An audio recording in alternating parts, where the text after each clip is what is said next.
Baik, yang online udah kelihatan. Sudah, Pak.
Halo, cek. Bapak mohon izin suaranya belum terdengar, Pak.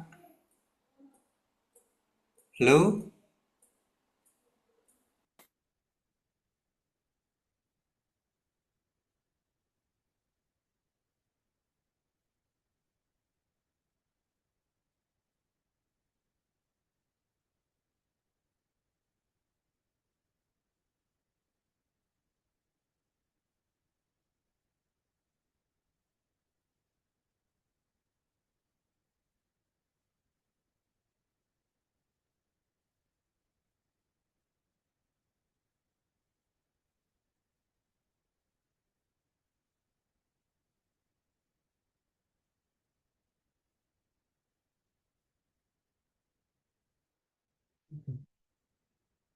Kalau sekarang eh, terdengar kalau suaranya Pak jelas udah tuh suaranya. jelas, Pak. Eh, ini kayak mikrofonnya baterainya habis lagi. Tapi saya pakai pakai ini aja, pakai mikrofon dari laptop.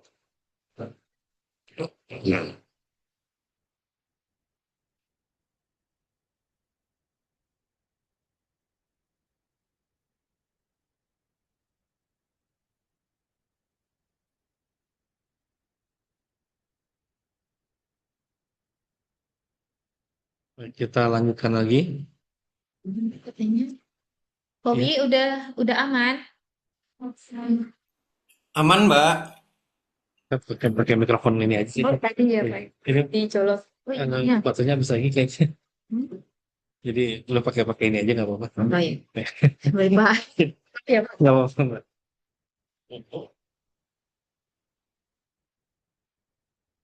Baik, kita lanjutkan lagi. Untuk jenis SPT PPh orang pribadi 1770 ini SPT untuk pekerjaan bebas, artinya 1770 ini bukan untuk SPT bukan untuk orang pribadi karyawan. Jadi untuk yang karyawan ini ada 1770S dan 1770 SS. Nah, perbedaannya untuk 1770 S dan SS ini ada di brutonya. Untuk 1770 SS ini untuk karyawan atau bukan karyawan yang penghasilan brutonya tidak melebihi 60 juta dalam waktu 1 tahun. Sedangkan untuk 1770S ini untuk karyawan yang penghasilan brutonya lebih dari 60 juta dalam waktu 1 tahun. Kalau 1770 ini karena usaha atau pekerjaan bebas, jadi penghasilan bruto berapapun tetap pakai SPT 1770.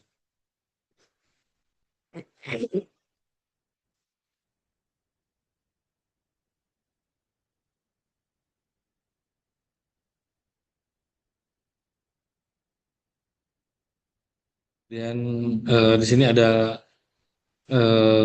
dari usaha atau pekerjaan bebas, kemudian satu atau lebih pemberi kerja. Kalau ini yang dikenakan pajak penghasilan final atau bersih final dan tidak final sama di 1770 dan SS pun berlaku. Kemudian penghasilan dari dalam negeri lainnya atau luar negeri juga sama.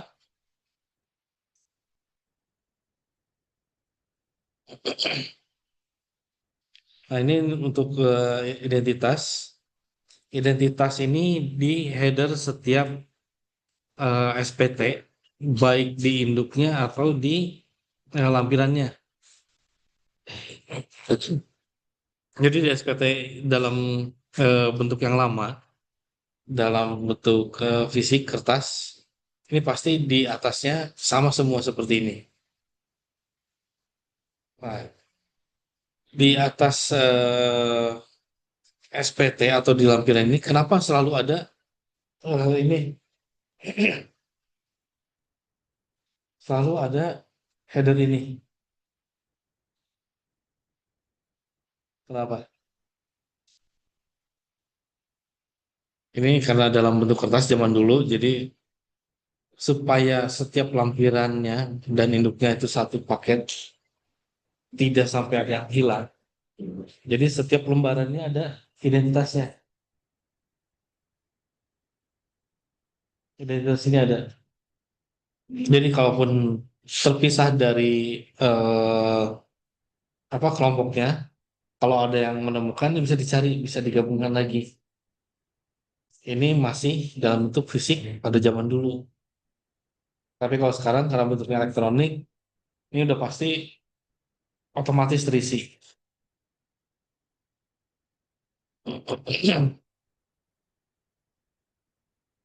Nah, kemudian di atas ini ada status kewajiban perpajakan suami istri.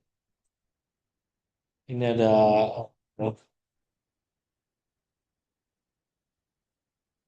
kakak, HW, PH, dan MT.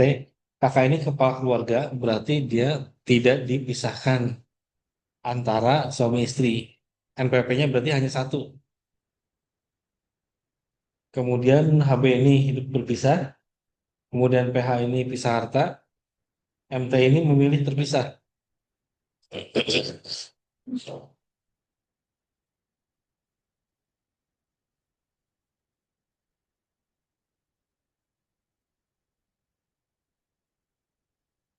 Nah, kemudian apabila memilih ini,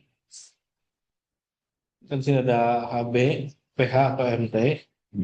Ini maka NPP istri atau suaminya harus dimasukkan. Jadi kalau misalnya memilih terpisah atau pisah harta, maka NPP suami atau NPP istrinya tetap ada di sini. Kecuali kalau yang kakak itu berarti kan kepala keluarga, itu suami dan istri hanya satu NPP. NPP-nya digabung.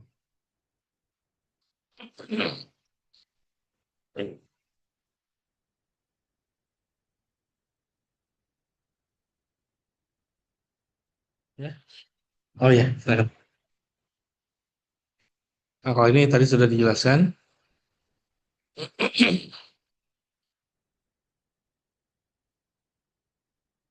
Ini juga udah.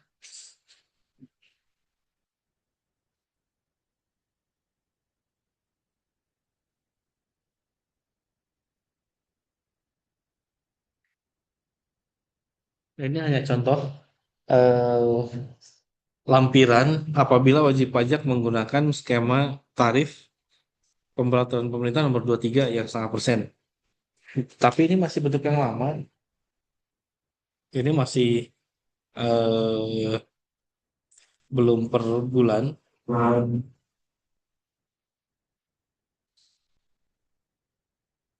Kalau yang baru ini sudah berubah. Di atas ini nanti ada bulan, kemudian brutonya berapa, kemudian PP final setengah persennya berapa.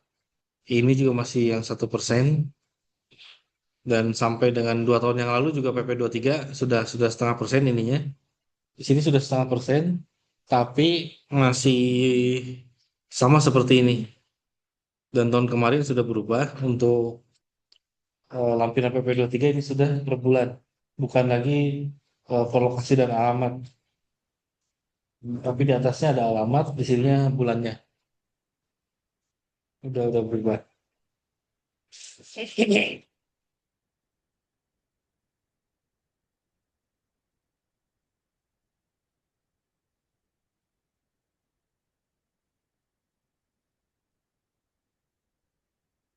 Nah, kemudian di dalam SPT ada namanya harta, kolom harta. Harta ini wajib dilaporkan setiap wajib pajak. Nah, hanya harta ini kira-kira apa sih yang dimasukkan di dalam SPT ini harta? Apa aja coba yang termasuk harta? Mas, apalagi? Kendaraan. Terus, terus apalagi? Ya, apalagi?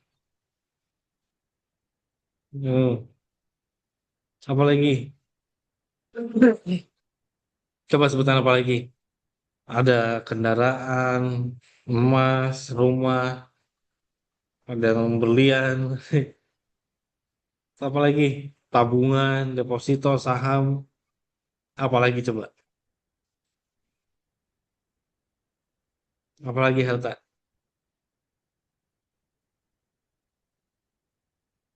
Apa? Asal jangan masukin keluarga aja. Ya keluarga harta paling berharga tapi bukan itu. Apa lagi? Nah, ini yang banyak miss ini. Harta itu semua yang dimiliki, yang dikuasai, bukan hanya itu aja. Yang beberapa tadi ada yang jawab handphone. Handphone itu masuk. Handphone masuk. Peralatan elektronik yang ada di rumah, yang dimiliki, yang dikuasai, itu termasuk juga. Furniture juga masuk. Sampai alat makan pun seharusnya itu dilaporkan, dimasukkan di kolom harta. Ngitungnya gimana? Pakai harga wajar per akhir tahun. Nah, jadi untuk kolom harta, karena kalau harta kan kalau dihitung-hitung pasti banyak tuh. Yang kecil-kecil. Itu bisa dikelompokkan per jenisnya sama per tahun. Jadi untuk perolehan yang tahun 2024 itu alat elektronik ada apa aja? Digabungkan nilainya berapa per akhir tahun? Kalau ada penyusutan, kira-kira penyusutannya berapa? Kemudian alat makan. Alat makan kelompokkan per tahun perolehan atau per jenisnya. Kalau mau disatuin alat makan semua bisa juga, kayak apa sendok, piring dan lain-lain itu kan alat makan. Itu walaupun kecil tapi itu masih berharga. Itu kalau digabungkan semua nilai per akhir tahun itu berapa? Alat elektronik, alat makan, terus apa lagi kira-kira?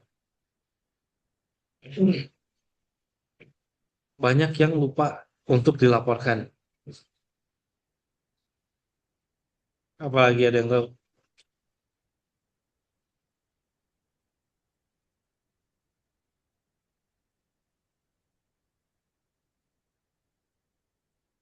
Nah, jadi untuk harta itu bukan hanya rumah, tanah, tabungan, deposito, saham, bukan yang seperti itu, tapi apa yang ada di rumah atau yang kita miliki, kita kuasai, itu harus dilaporkan. Bahkan piutang pun kalau misalnya ada eh, apa perjanjiannya atau ada bukti yang bisa menguatkan di mata hukum, itu bisa. Itu boleh. Dan ini yang banyak kesalahan pengisian harta setiap wajib pajak. Wajib pajak paling mengisinya hanya rumah, kendaraan, kemudian tabungan, perhiasan. Sedangkan yang kecil-kecil kayak alat elektronik di rumah, furniture di rumah, alat makan itu jarang sekali. Jadi itu tetap harus dimasukkan.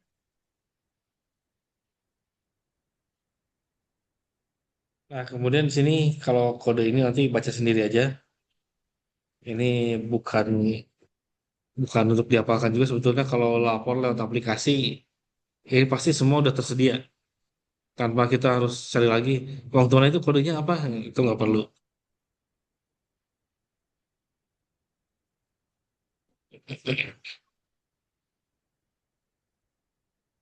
Alat sepeda apa alat transportasi ada sepeda, sepeda motor, mobil dan lainnya. Alat bergerak lainnya di sini ada logam mulia, batu mulia, barang seni dan antik, ada kapal pesiar dan lain-lain. Harta tidak bergerak ini udah pasti tanah dan atau bangunan baik untuk tempat tinggal, untuk usaha, boleh ada harta tidak bergerak lainnya. Kemudian di dalam SPT juga selain penghitungan pajak ada harta, ada juga kewajiban. Kewajiban ini apa? Utang. Jadi utang yang ada bisa diperoleh buktinya itu bisa dimasukkan ke dalam SPT. Utang bank, kemudian apa lagi? Cicilan-cicilan kendaraan, KPR, kartu kredit itu bisa dimasukkan ke dalam kolom utang atau kolom kewajiban. Termasuk di sini ada utang afiliasi. Di sini juga selama ada buktinya, ada dokumennya, itu bisa diakui.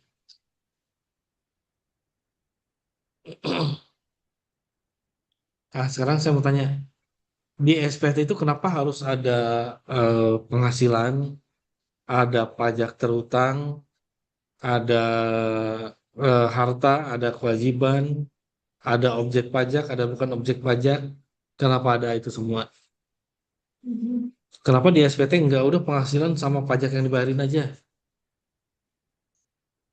Kenapa?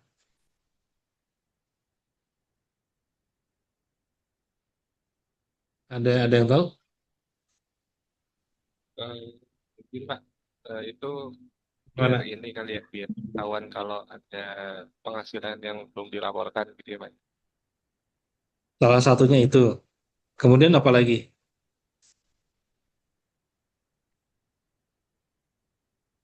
Ada lagi?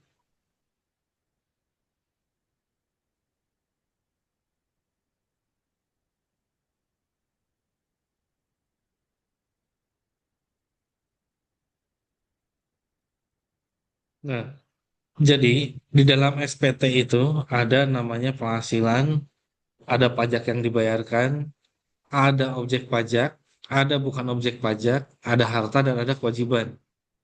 Dari semua SPT, dari semua isi SPT itu untuk melihat kewajaran. Artinya apa? Kalau badan itu sama dengan ekualisasi.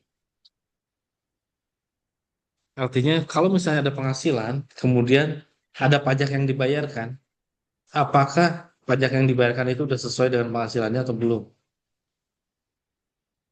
Kemudian dari semua penghasilan yang diterima, apakah semuanya objek pajak atau ada bukan objek pajaknya? Nah, dari situ kemudian lihat lagi berikutnya. Dari harta yang diperoleh pada tahun tersebut, apakah wajar dengan penghasilan yang diterima berbanding dengan penambahan harta? Misalnya, dalam satu tahun penghasilan yang diterima adalah 700 juta.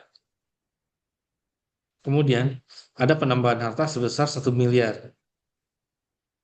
Kalau dilihat nggak terlalu signifikan tapi nggak terlalu besar. Selisihnya 300 juta.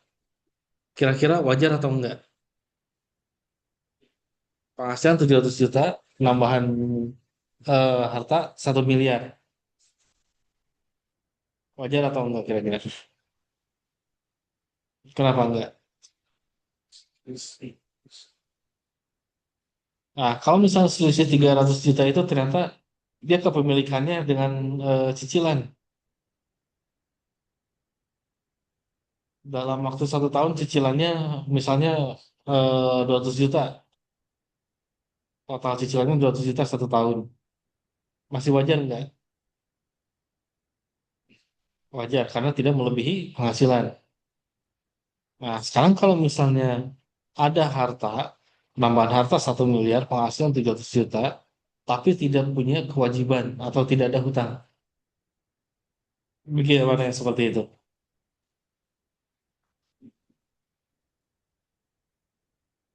Kira-kira apa yang terjadi?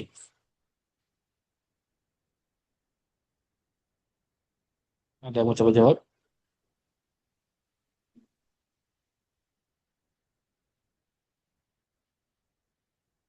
Nggak ada?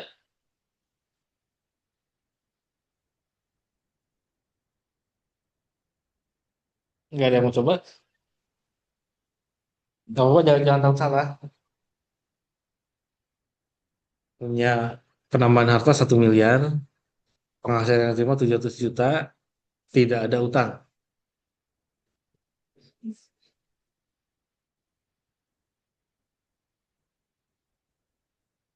Kayaknya udah ada yang punya jawabannya ini. Cuman nggak berani ngomong.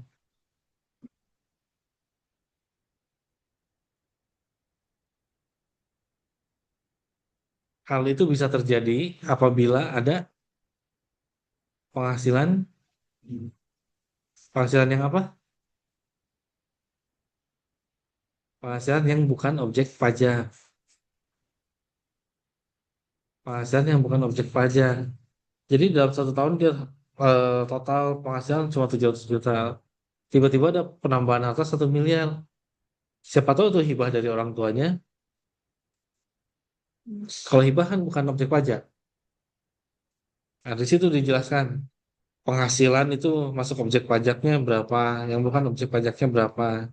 Di SPT ada.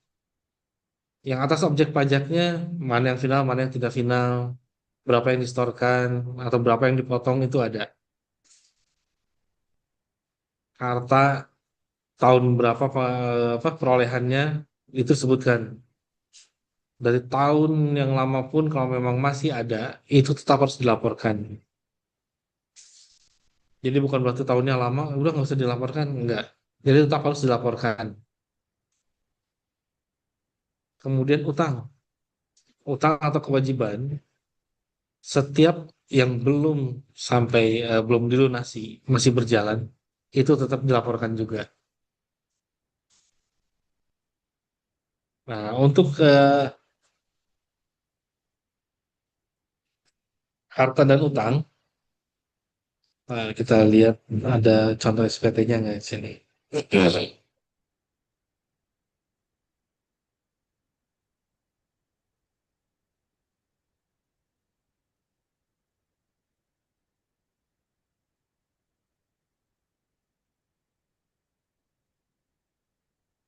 Oh, saya nggak ngasih contoh SPT 1770 SS.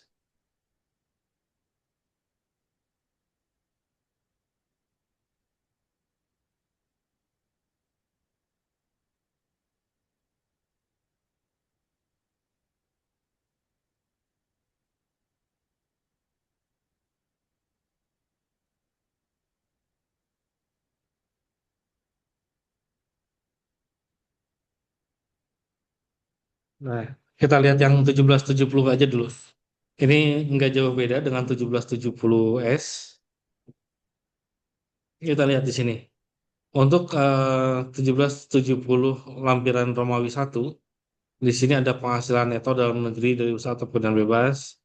Berarti ini semua menjelaskan penghasilan yang berasal dari pekerjaan bebas atau dari usaha. Kemudian di lampiran Romawi 2 ini ada penghasilan yang dipotong atau dipungut oleh pihak lain. Yap. Jadi di sini ya bagaimana? Yang online? Jadi enggak. Mami Oh iya. bau. Mau makan? Enggak, udah. Ini enggak enak. Tempenya.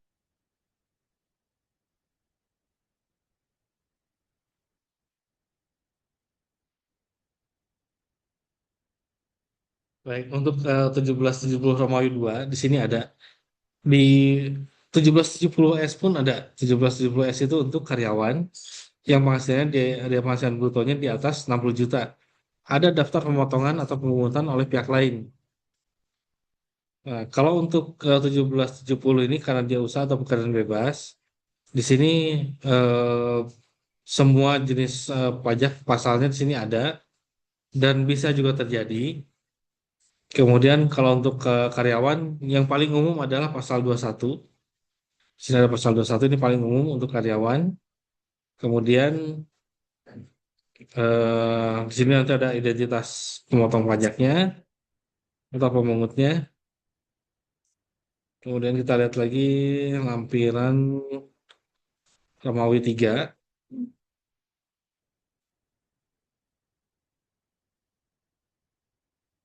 Romawi 3 ini ada bagian yang pertama penghasilan yang dikenakan pajak final dan atau bersifat final. Ini banyak. Kemudian salah satunya ini. Untuk 1770 dan 1770S ada kolom penghasilan istri dari satu pemberi kerja. Ini yang dimaksud dengan penghasilan istri dari satu pemberi kerja dianggap sebagai penghasilan yang dikenakan PPh final.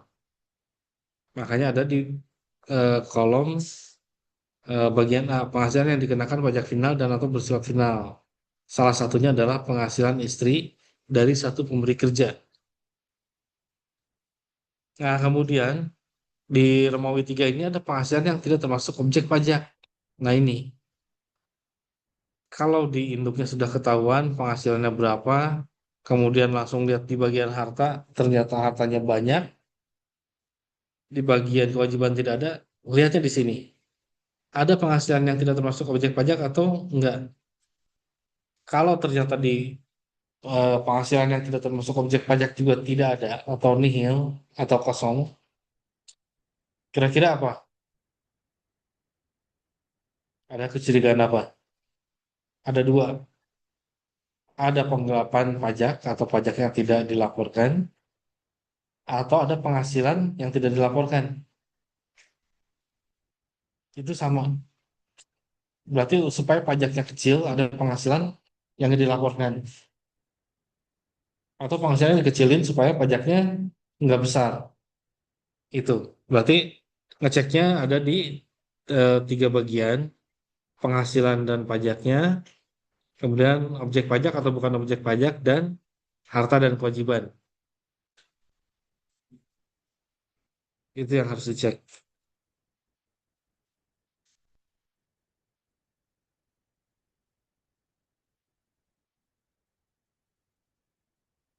Kemudian kita lihat lagi. Nah, untuk di 1770 Romawi 4, ini ada harta pada akhir tahun. 1770 dan 1770S sama.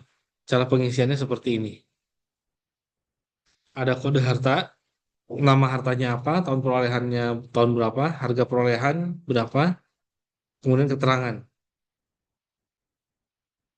Ini semua diisi detail. Nama harta misalnya kendaraan. Di sini tahun perolehan tahun berapa? Misalnya 2023. Harga perolehan 30 juta. Keterangan. Di sini keterangan bisa nama atau merek kendaraan. Merek kendaraan ditambah tipe kendaraan, tambah plat nomornya, tambah cara perolehannya bagaimana. Karena keterangan ini tidak mengunci, tidak ada bakunya. Apapun boleh dimasukkan di sini. Misalnya beli kendaraan bermotor, sepeda motor roda 2. Di sini nama harta sepeda motor. Tahun perolehan tahun 2023, harga perolehan 30 juta.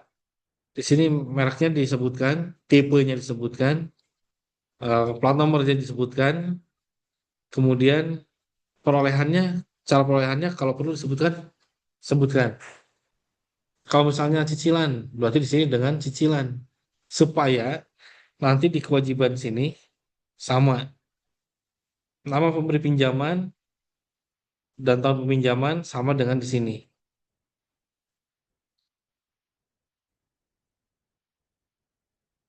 Nah ini. Harga perolehan, tahun perolehan, keterangan. Dari keterangan itu nanti kalau cicilan, cicilannya dari mana bisa terlihat di sini nama pemberi pinjaman. Kalau misalnya leasing apa nanti disebutkan di sini. Kemudian tahun perolehan dan jumlahnya, yang pasti tahun perolehan ini pasti sama, jumlahnya belum tentu sama. Misalnya sepeda motor kalau beli cash harganya 34 juta, tapi di sini jumlahnya hanya 29 misalnya. Kenapa seperti itu? Karena ini hanya pinjamannya aja. Sedangkan DP yang mengurangi harga pembelian itu tidak dimasukkan, tapi hanya dimasukkan di sini. Harga perolehan ini bukan harga dikurangi DP, tapi betul-betul harga penjualan. Nah, yang di bawahnya kewajiban baru pokoknya aja berapa. Dan untuk kewajiban sama seperti utang, sama seperti harta. Kewajiban itu akan terus disampaikan selama dia masih ada. Harta pun sama. Selama masih dimiliki, harta itu akan terus dilaporkan. Bahkan kalau misalnya punya harta dari tahun 70, 1970, sampai sekarang masih ada, tetap dilaporkan.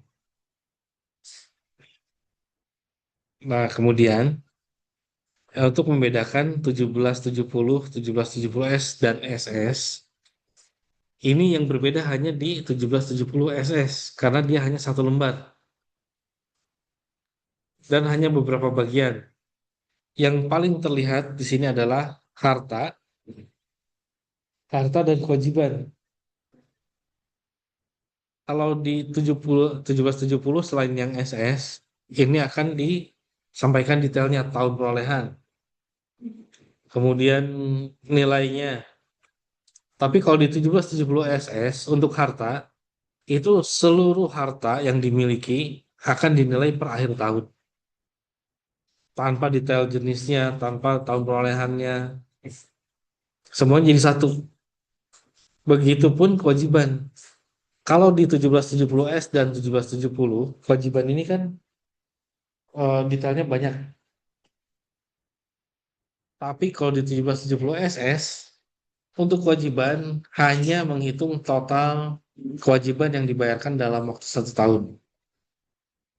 Jadi 1 tahun itu berapa total kewajiban yang harus dibayarkan atau yang sudah dibayarkan. Itu di 1770 SS. Nah, kemudian daftar susunan anggota keluarga ini ada semua. Ya. Mhm.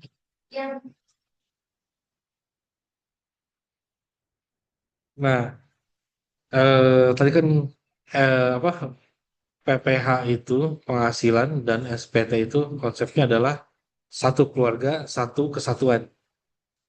Nah, jadi yang atas nama istri, atas nama suami, punya apa kendaraan punya anak selama dia masih satu kesatuan, artinya anak belum dewasa nih, atau sudah dewasa tapi belum menikah, masih menjadi tanggungan orang tua, maka itu masih menjadi satu. Atas nama siapapun, kendaraan misalnya atas nama istri, tapi kan istri eh, MPP-nya satu nih, satu jadi digabung dengan suami, itu semua dilaporkan menjadi satu SPT aja. Iya, kalau anaknya udah kerja itu udah menjadi kewajiban sendiri, bukan jadi tanggungan orang tua lagi. Hmm. Hebat.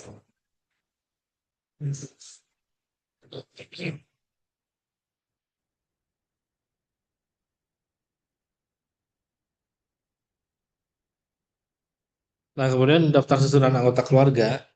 Kalau yang lama ini kan sistem lama harus masukkan satu-satu.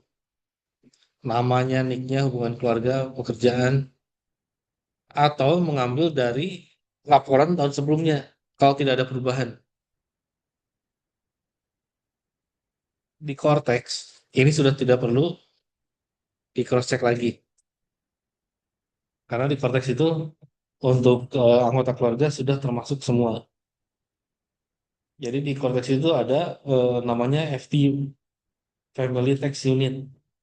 Kalau ada anggota keluarga yang punya NPWP sendiri, akan terdeteksi di kepala keluarganya. Begitupun kalau istri punya NPWP sendiri karena pisah harta atau memilih terpisah, atau memilih digabung pun, tapi kalau istri ternyata punya NPWP sendiri, akan terlihat di kepala keluarga. Itu untuk sistem yang baru untuk Cortex.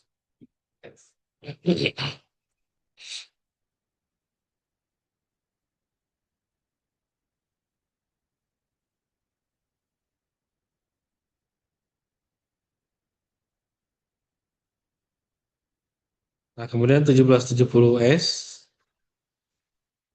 1770S ini untuk wajib pajak yang penghasilannya dari pekerjaan, artinya wajib pajak sebagai karyawan, kemudian dikenakan PPh final. Ini semua SPT 1770S maupun 1770 pasti ada final, ada yang tidak final. Ini pasti dimasukkan dalam SPT. Ini yang finalnya apa aja. Kemudian dikenakan pajak tersendiri. Ini dikenakan pajak tersendiri ini hanya untuk penghasilan isi dari satu pemberi kerja yang dianggap atau dimasukkan ke dalam kriteria PPh final. Kemudian ada bukan objek pajak.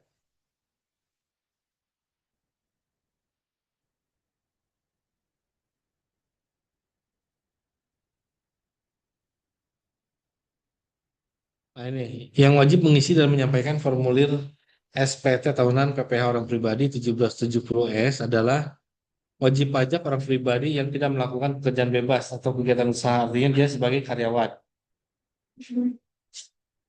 Kemudian termasuk wajib pajak orang pribadi yang menerima atau memperoleh penghasilan lebih dari satu pemberi kerja.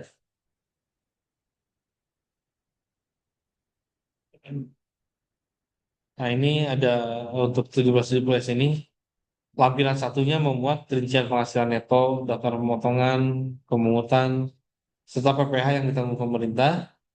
Kemudian lampiran 2 ini ada daftar harta dan kewajiban. Nah, ini contohnya. Nah, jadi untuk 1770S dan 1770 ini lampirannya berbeda, jumlah lampirannya berbeda, tapi isinya banyak yang sama. Hanya bedanya kalau untuk yang 1770 di sini nanti eh, ada penghasilan dari pekerjaan bebas atau usaha. Tapi yang di 1770S tidak ada.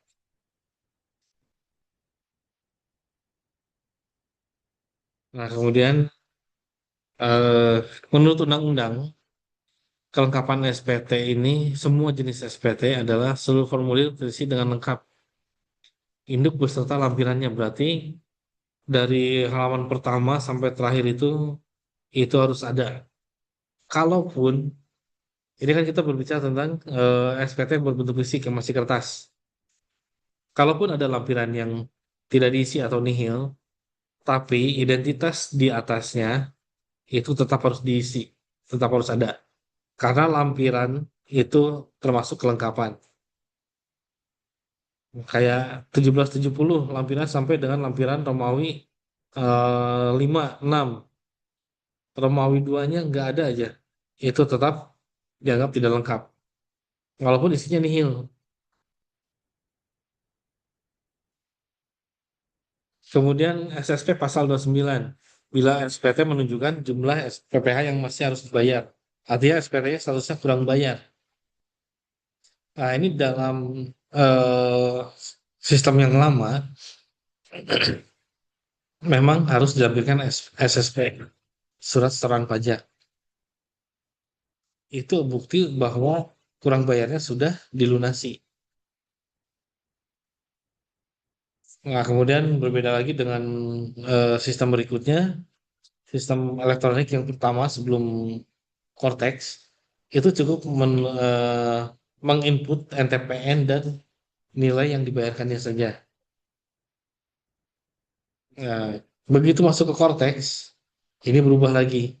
SPT semua sudah diisi, begitu terlihat bahwa SPT-nya itu menjadi kurang bayar, maka billingnya akan otomatis dibuatkan. Begitu kita klik lapor dan store. Gitu. Jadi setelah kita melakukan pembayaran atas kekurangan bayar di dalam SPT, maka SPT di dalam Cortex akan otomatis tersubmit. Jadi nanti Cortex-nya akan mendeteksi setoran yang sudah dilunasi.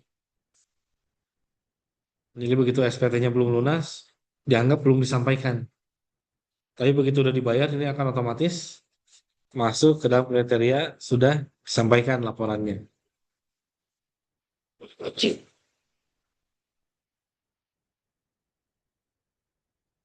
Kemudian batas waktu pembayaran ini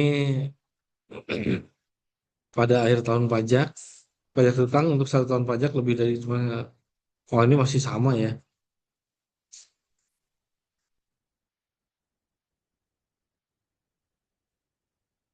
Nah ini sebetulnya kalau ini materi di KUP, tapi di PPH pun harus tahu. Oh, ya, yang online tadi siapa? Ada yang mau disampaikan? Udah cek. Nggak ada ya. Baik, untuk PPH, pembayaran masa itu paling lambat tanggal 15. Ini untuk PPH pasal 25.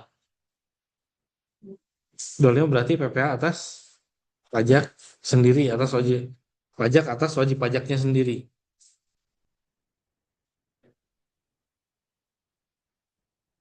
Tapi kalau untuk pemotongan pemungutan, pasal 21, 22, 23, ini untuk pembayarannya paling lambatnya tanggal 10. Beda. Tapi untuk pasal 25, paling lambat tanggal 15. Kemudian untuk pelaporan SPT masa paling lambat tanggal 20, semua sama. Baik itu SPT pasal 21, 22, dan lain-lain itu tanggal 20. Kecuali PPN. PPN itu SPT masa paling lambat akhir bulan berikutnya. Jadi kalau bulan berikutnya sampai tanggal 30 berarti tanggal 30 terakhir. Kemudian untuk pembayaran SPT tahunan pasal 29 ini paling lambat sebelum SPT disampaikan. Kemudian untuk SPT tahunan paling lambat akhir bulan ketiga setelah tahun pajak berakhir. Atau kalau misalnya dia menggunakan tahun kalender berarti di bulan Maret. Kalau tahun bukunya bukan tahun kalender berarti tinggal disesuaikan aja. Kalau misalnya tahun bukunya dari bulan Juli sampai bulan Juni, berarti paling lambat dia lapor SPT tahunannya bulan September.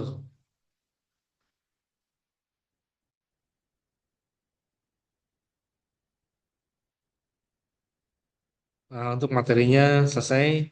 Kita coba lihat simulasi simulasi pengisian SPT manual sebelum kita lihat ke Cortex.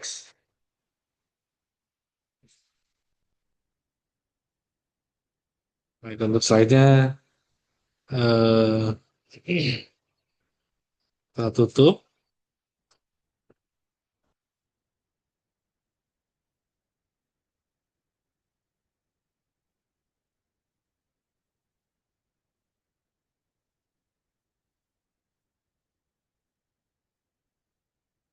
Baik, saya akan coba melihatkan contoh SPT 1770 SS.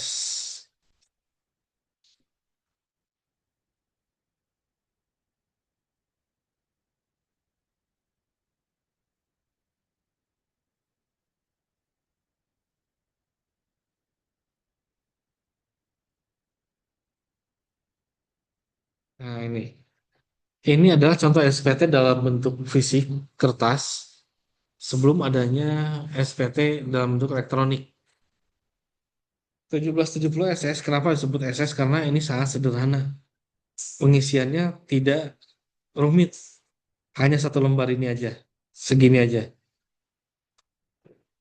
Jadi di 1770 SS ini wajib pajak hanya diminta mengisi tahun pajak. Pak, Kemudian, maaf, tidak ya, terlihat. oh iya, maaf saya lupa. Sebelum belum saya share ini.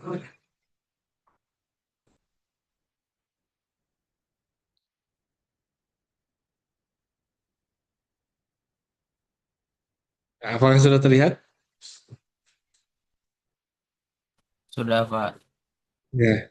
Nah, ini adalah tampilan 1770 SS atau SPT PPH 1770 sangat sederhana, di mana wajib pajak pengisiannya sedikit, nanti hanya pengisian tahun pajak, kemudian NPWP yang sudah dipisah per kriteria formatnya, kemudian nama wajib pajak, ada penghasilan bruto dan lain-lain, ini adalah pajak penghasilan, kemudian PPH, penghasilan yang dikenakan PPH final, dan yang dikecualikan dari objek pajak. Kemudian daftar harta dan kewajiban. Nah, ini yang tadi saya bilang. Untuk harta dan kewajiban, ini hanya satu kolom. Harta dihitung semua dalam eh, akhir tahun pajak, nilainya berapa?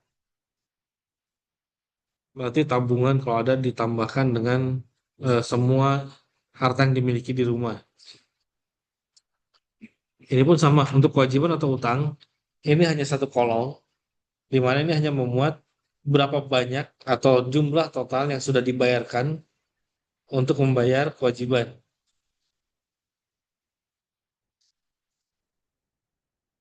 Kurangnya.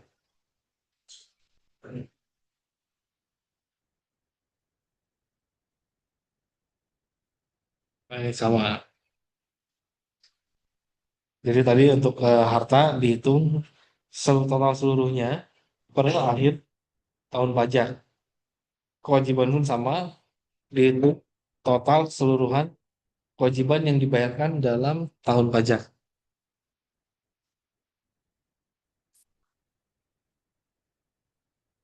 Nah, coba kita lihat untuk format yang lain. Formulir 1770S. Untuk 1770S, ini saya masih pakai yang lama. Masih ada dua bahasa, bahasa Inggris dan bahasa Indonesia. Tapi setelah itu hanya bahasa Indonesia aja. Dan kembali lagi untuk update-nya di Cortex ini sudah tidak ada electronic form. Kalau ini kan e-form. E-form ini berarti bukan seperti pengisian langsung di web, tapi bentuknya PDF, bisa diedit. Ini adalah e-form. Jadi kalau kita isikan bisa,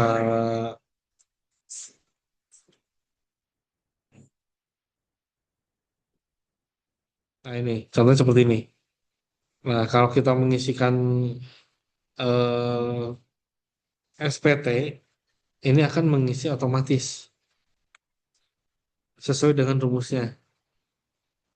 Tapi ini versi yang pertama banyak bugnya, banyak kesalahannya.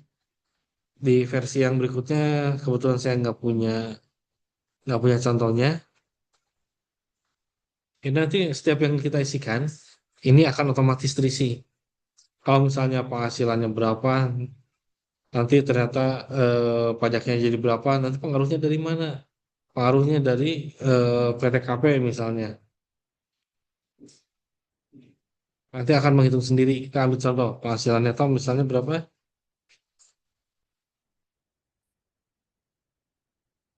100 juta. Kemudian PTKP sekian.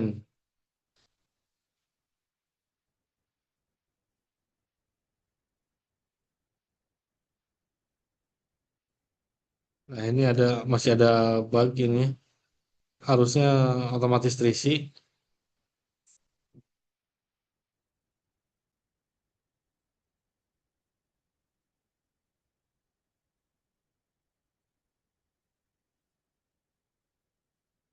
Kita kosongkan lagi. Nah, kalau kayak gini ini langsung terisi nih. Padahal di atasnya nggak ada. Ini harusnya ini bugnya ada yang aneh. Tapi intinya begini.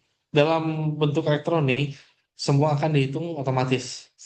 Apa yang kita inputkan akan sangat sedikit. Apalagi dengan sekarang adanya Cortex. Semua bukti potong itu sudah pre-population. Jadi begitu kita posting, semua bukti potong itu akan dikumpulkan. Akan masuk ke format SPT. Tanpa harus dimasukkan satu-satu. Itu untuk Cortex yang sekarang. Kemudian untuk yang lain-lain, apabila melakukan kegiatan usaha, akan diisikan dan itu otomatis terisi ke induknya. Oh ya, SPT itu ada dua bagian, induk dan lampiran. Dan setiap SPT, mau SPT orang pribadi, mau SPT badan, itu yang diisikan dahulu adalah lampiran yang paling belakang. Kenapa? Karena SPT induk, SPT induk itu yang seperti ini hanya memindahkan nilainya dari lampiran.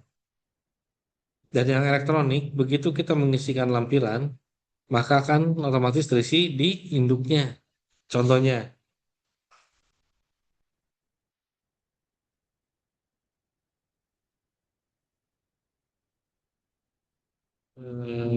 penghasilan atau dan negeri lainnya. Misalkan ada penghargaan dan hadiah. Misalnya dapat hadiah. Oh ini hadiah dari tadi misalnya saya usaha dagang, kemudian ada hadiah dari pabrik karena penjualannya bagus. Misalnya jumlah penghasilan dikasih bonus 50 juta. Ini akan masuk ke atas. Nah ini penghasilan atau dalam negeri lainnya akan masuk ke sini.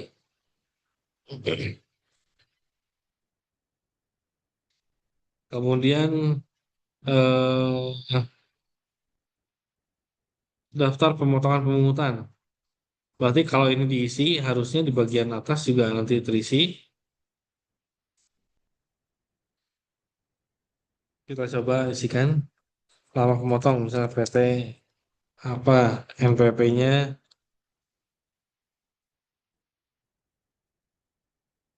nomor bukti potongnya, tanggal bukti potongnya. Nah, sini pasal 21, eh, penghasilannya misalnya agak besar, dipotong 700.000.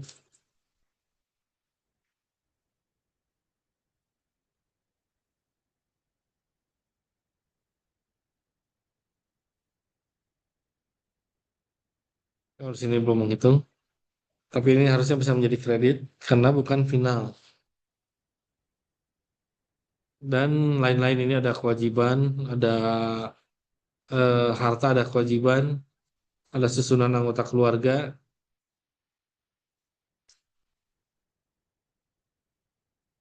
Ini ini hanya pengenalan aja. Tapi nanti saya mungkin lebih banyak nampilan yang di Cortex-nya.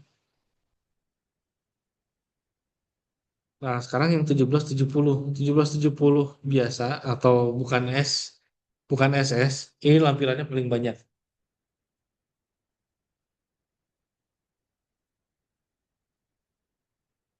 Ini masih yang versi bahasa Inggris. Nah, ini untuk 1770 polos atau 1770 aja, ini harus dilampirkan juga bukti pendukung yang tadi. Kalau dia pakai eh, pembukuan, berarti laporan keuangannya harus dilampirkan. Neraca laba rugi itu paling minimal harus ada. Kemudian kalau misalnya pakai apalagi tadi penghitungannya pakai PP23, maka laporan atau lampiran omset per bulan itu harus dilampirkan juga. Kemudian kalau pakai norma, norma ini sebetulnya banyak yang melakukan dan lampiran yang ada di SPT pun sebetulnya jarang-jarang ada karena kan semua sudah dipotong oleh pemberi kerja. Jadi 1770S ini lebih menekankan ke laporan keuangannya dan lampiran PP23 kalau dia menggunakan skema pemotongan pajak yang dikenakan adalah final 0,5%.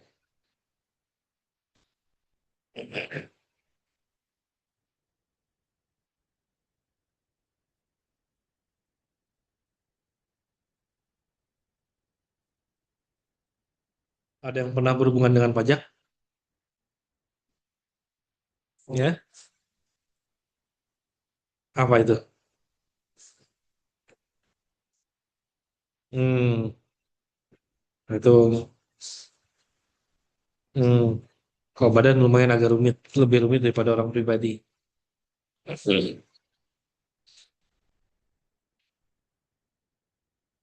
Baik, sampai sini ada yang mau ditanyakan sebelum kita lihat contoh contoh tampilan pada Cortex. Ada yang mau ditanyakan?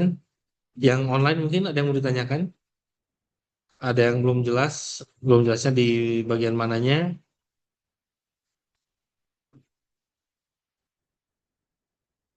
Ya.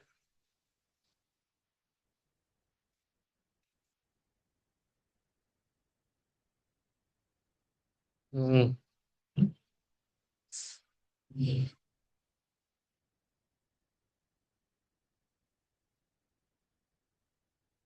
Hmm. Ya,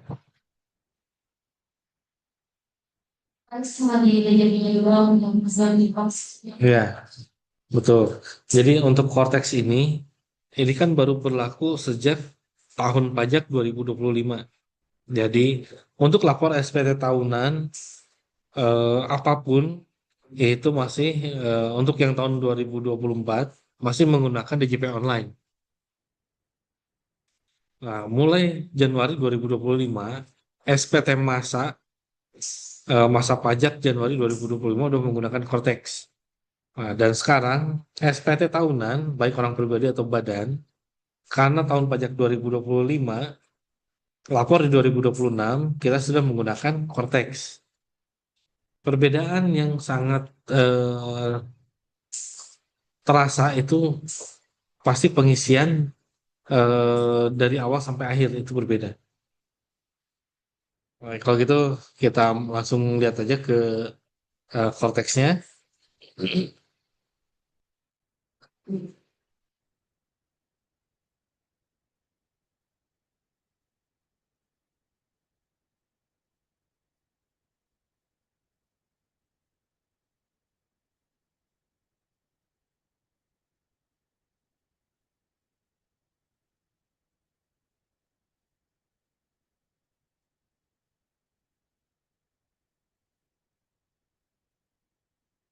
Yang online sudah terlihat. Ini ada halaman web untuk Cortex. Udah, Pak. Oke. Nah, ini saya mau coba mengenalkan tampilan di Cortex itu seperti apa. Yang pertama, Cortex itu sudah tidak menggunakan NPP karena sesuai dengan Undang-Undang HPP, Undang-Undang Nomor 7 Tahun 2021, NPP digantikan menggunakan NIK, udah pakai NIK, udah tidak lagi menggunakan NPP format 15 digit, tapi udah NIK 16 digit.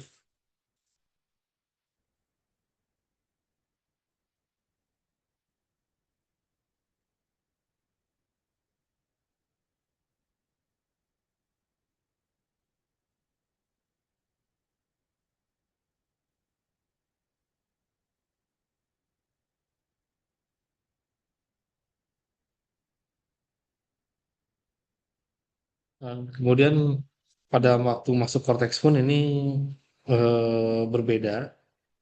Kalau sebelumnya kan DJP online masih hanya menggunakan password, tapi di tahun terakhir memang sama seperti ini ada autentikasi. Jadi yang udah aktivasi Cortex ini harus mendaftarkan juga untuk MFA, Multifactor Authenticator.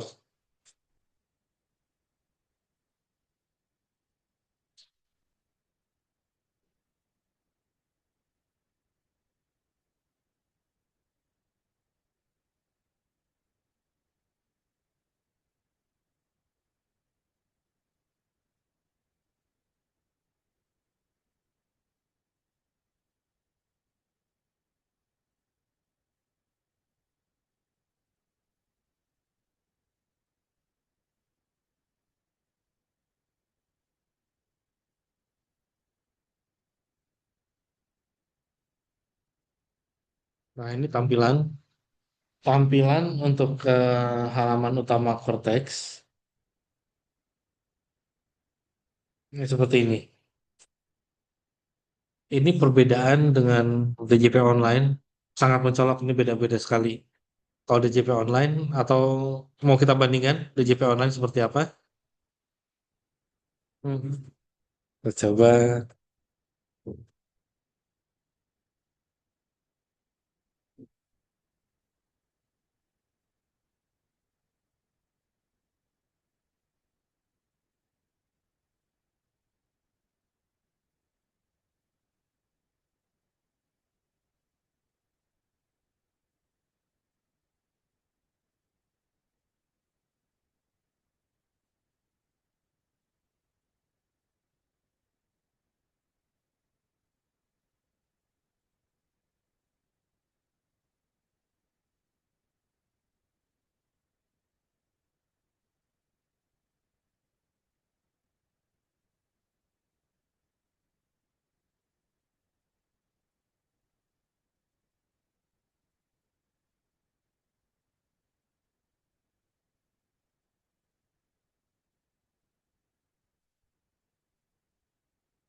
Ini DJP online terakhir sudah menggunakan autentikator juga.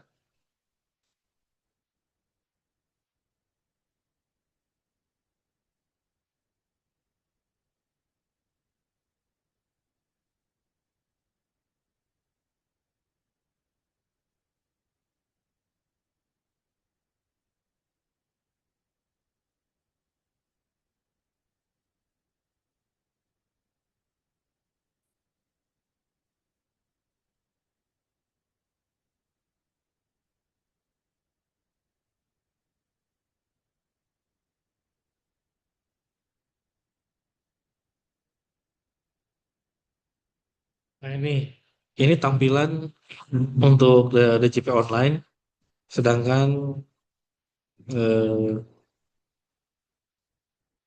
ini tampilan untuk Cortex. Ini benar-benar tampilan yang berbeda karena di DJP online kita hanya bisa melihat eh, ini informasi profil, kemudian profil pun ini tidak banyak yang bisa dilihat, hanya sedikit.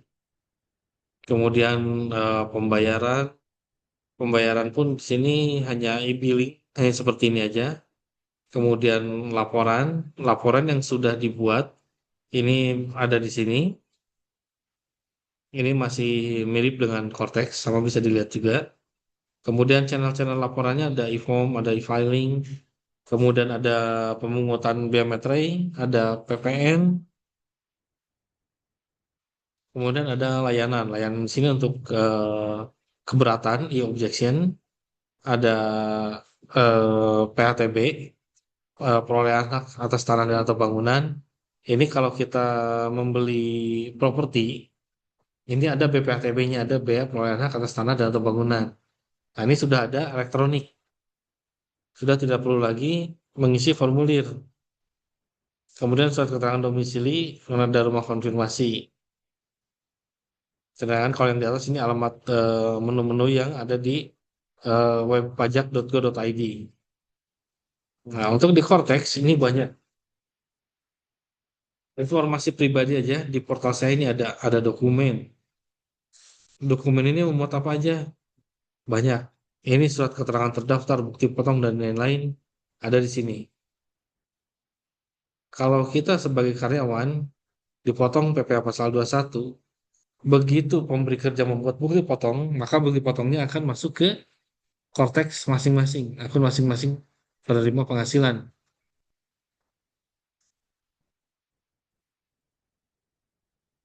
Kemudian notifikasi. Notifikasi ini sama dengan yang di sini. Notifikasi di sini dengan notifikasi di sini sama. Dan setiap eh, untuk melihat data yang berbentuk tabular seperti ini di Cortex pasti harus di-refresh dulu. Karena tanpa refresh tidak akan keluar otomatis.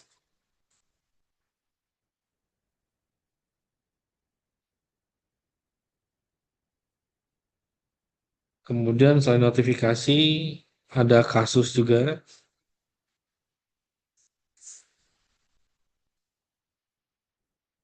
Kasus ini saya belum tahu atas hal yang bagaimana. Kalau dibandingkan dengan di DJP online kan belum ada, hanya ada apa keberatan, PTB, surat keterangan domisili, dan rumah konfirmasi. Jadi kalau untuk di eh, Cortex kasus ini berarti harus ada pemicunya, apa yang masuk ke dalam kasus. Ini kita coba lihat di layanan wajib pajak. Oleh administrasi, kemudian permintaan informasi perpajakan. Nah, ini dari semua layanan wajib pajak ini, kalau kita membuat satu permohonan atau satu kasus, nanti akan muncul di sini. Nanti status kasusnya apa? Apakah sudah ditindaklanjuti oleh KPP atau belum? Nanti akan tertera di sini. Ini untuk tampilan kasus. Kemudian kita lihat eh, nah ini kasus berjalan, artinya kasus yang sudah dibuat tapi belum selesai. Jadi di sini ada, di kasus yang tadi juga ada, di kasus yang di sini ada. Tapi untuk kasus berjalan khusus yang belum ada tindak lanjut atau belum selesai kasusnya. Jadi untuk di konteks ini semua jenis pelayanan bisa melalui elektronik, bisa melalui Cortex tanpa harus datang ke kantor pajak.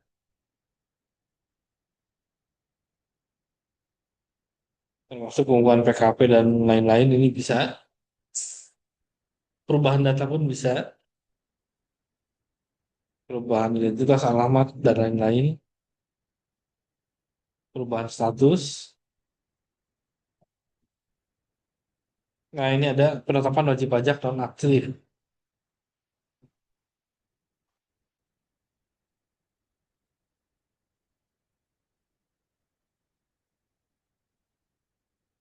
Untuk non-aktif ini, ada yang tahu kenapa ada status wajib pajaknya non-aktif?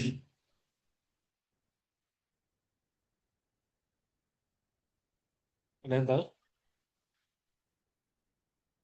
Terus,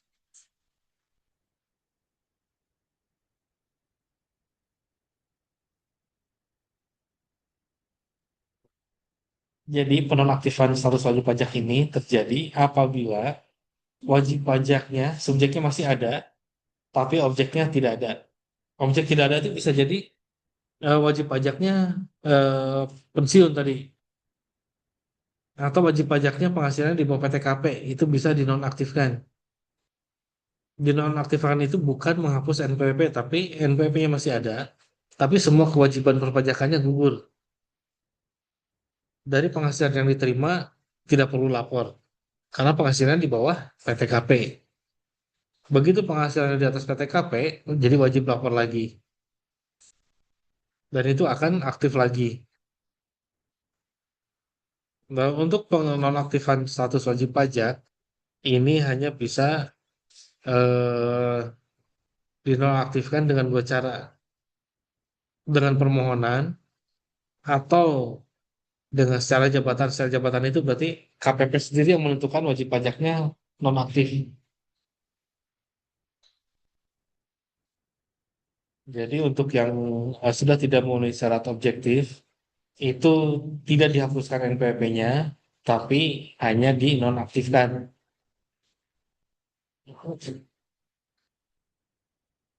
Dan di sini banyak lagi menu yang lain-lain. Tadi yang udah punya NPWP siapa aja? Nggak usah malu-malu. Atau dua, baru dua, yang lain belum punya NPWP. Oh. Nah, ini kalau misalnya udah aktivasi Cortex, udah ada sertifikat digitalnya juga, ini bisa sambil cek ada menu apa aja, nggak apa-apa, sambil explore. Kalaupun iseng-iseng bikin apa SPT, di sini SPT kan tidak harus selalu dilaporkan, bisa bikin konsepnya. Setelah bikin konsepnya, nanti kalau misalnya coba coba-coba aja nih, itu bisa dihapus, nggak masalah. Ini karena tahun 2025 belum lapor, masih awal, bener-bener awal tahun baru. Sini saya juga belum lapor. Di sini belum ada konsep SPT.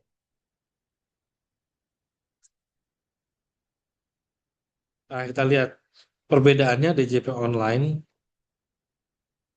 Kita coba cek untuk yang 1770S. 1770S dengan menggunakan e-filing. Kalau e-form tadi kan yang pakai PDF. Kalau e-filing kan langsung. Nah, kalau di DJP online, kita masuk e-filing, kemudian buat SPT. Di sini ada pertanyaan-pertanyaan, apakah menjalankan usaha atau pekerjaan bebas? Karena kita karyawan, kita jawab tidak. Kemudian, apakah seorang suami atau istri yang menjalankan kewajiban secara terpisah atau pisah harta? Kita jawab tidak. Apakah penghasilan bruto yang Anda peroleh selama setahun kurang dari 60 juta rupiah? Nah, ini yang menentukan apakah kita menggunakan SPT 1770S atau SS. Kita lihat dulu kalau misalnya kita pakai 1770 SS. Yang kita isikan hanya ini aja. Oh, ini masih depannya.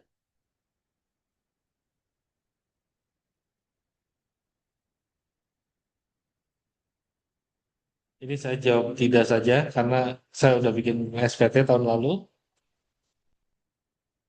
Nah, yang diisikan hanya ini. Bagian A, B, C, D ini hanya pernyataan.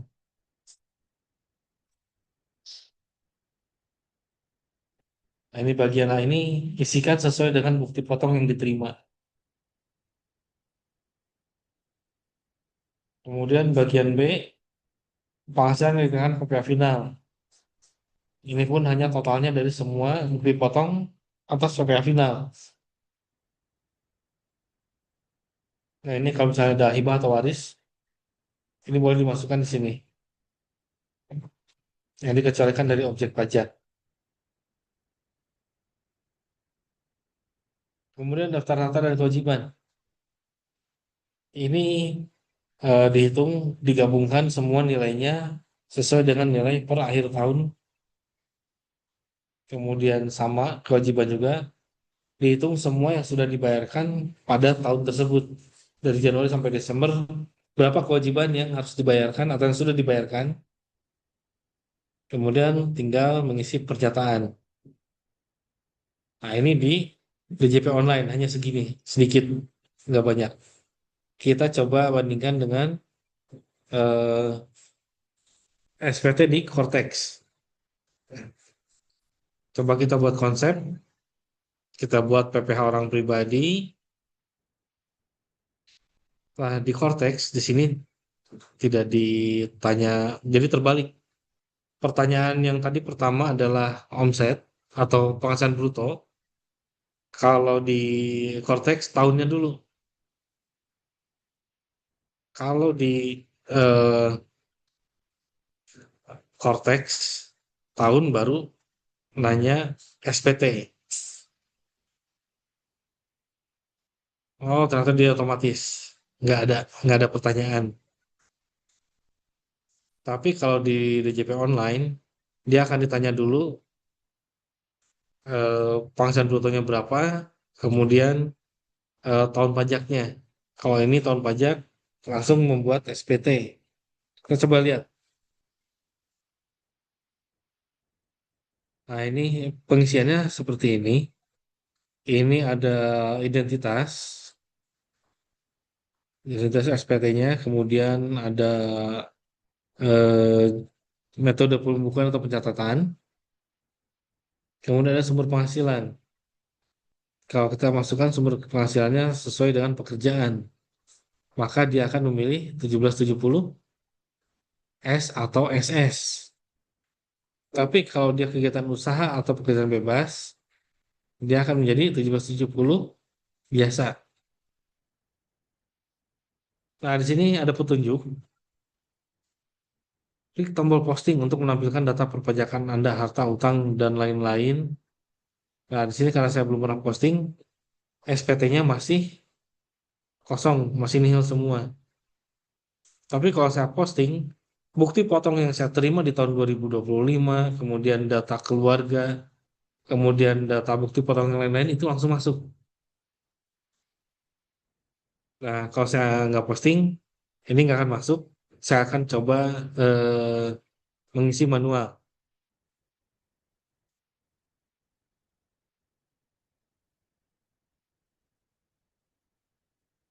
Kita lihat, apakah menerima penghasilan dalam negeri dari pekerjaan?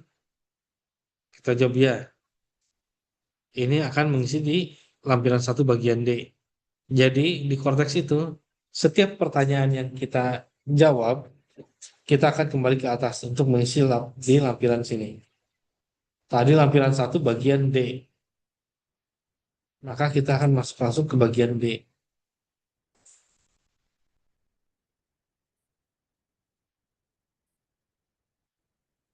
Nah ini, penghasilan neto dalam negeri dari pekerjaan.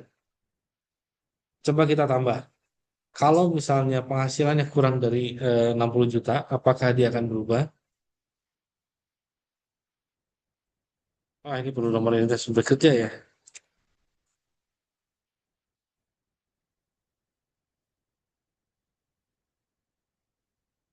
Ini saya sendiri, saya anggap saya sendiri, terus penghasilannya misalnya 55 juta.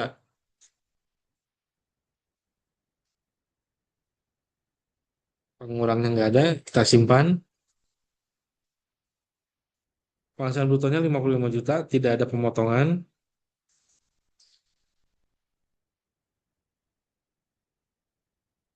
Kita kembali ke awal, kita masuk ke induk, kita lihat apa yang terjadi.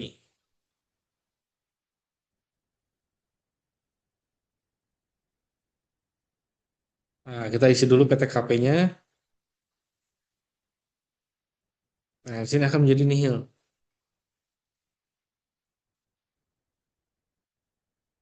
Nihil, kemudian, nah, kita akan melihat ke bagian harta dan kewajiban.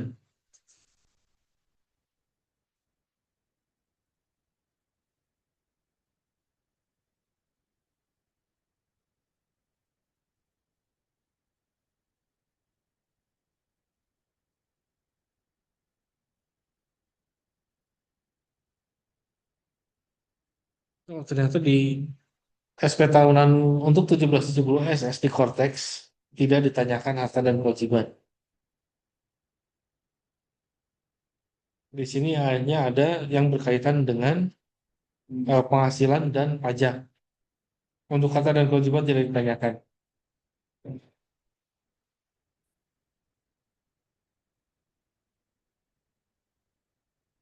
Ya, di sini tidak ada.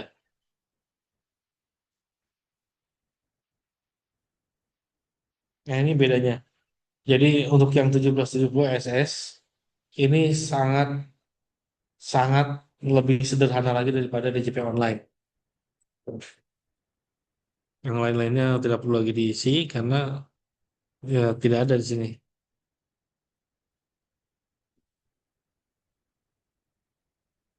Nah, sekarang kita coba isikan 1770 kalau lebih dari 60 juta. Oh, harta ada ternyata di sini di lampiran Romawi satu, lampiran satu. Ini berarti bedanya. Untuk di DJP online ini kan dipisah. Tapi untuk di Cortex ini semua ada di lampiran satu. Ada harta, ada utang, daftar anggota keluarga, penghasilan neto, daftar bukti pemotongan. Jadi harta pun di sini ada. Harta pada akhir tahun pajak ada kas dan setara kas. Kita coba isi. Kas dan setara kas. Misalnya kita punya tabungan. Nomor akunnya harus diisi nih. Berapa?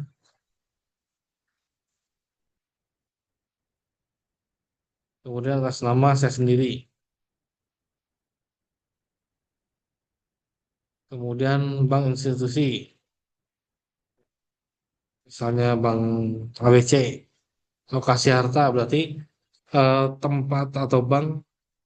Oh, di sini baru hanya negara ternyata. Kita masukkan saja Indonesia. Jadi bukan di luar negeri tapi di Indonesia. Untuk tabungan diisikan tahun perolehannya tahun terakhir atau yang dilaporkan. Berarti di sini tahun 2025. Saldonya berapa? Misalnya saldonya berapa? 150 juta. Keterangan ini bisa dikosongkan aja karena tidak mengikuti PPS atau bukan harta investasi PPS. PPS ini tahu apa? Ada yang tahu PPS? PPS ini program setelah tax amnesty.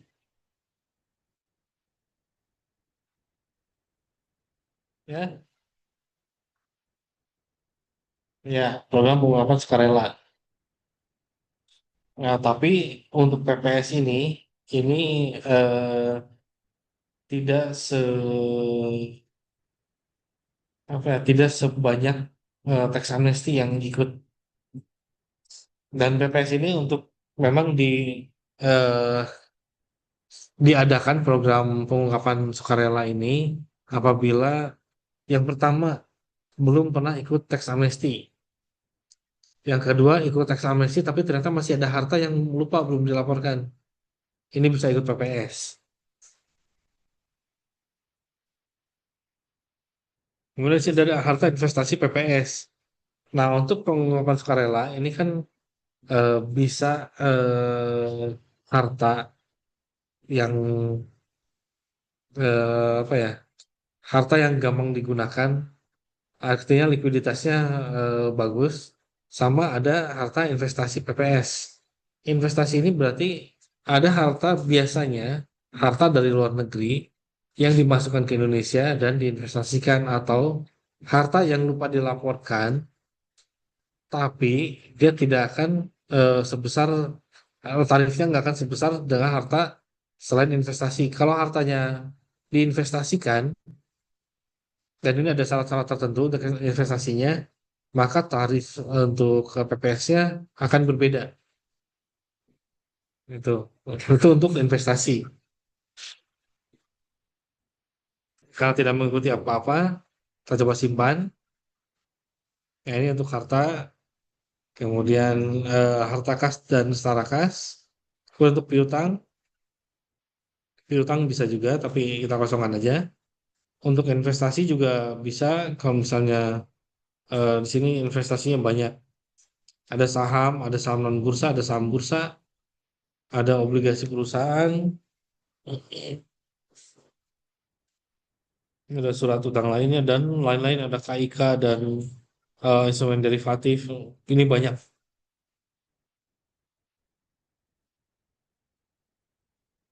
Termasuk sekarang ada investasi lainnya, ada kripto. Kripto ini sudah eh, di aturan pajak sudah diatur, sudah ada. Nah, kemudian untuk alokasi harta, ini karena kita orang Indonesia, namanya kripto itu kan tidak ada fisiknya ya, tempatnya ada bisa di mana. Kita bisa masukkan di Indonesia aja.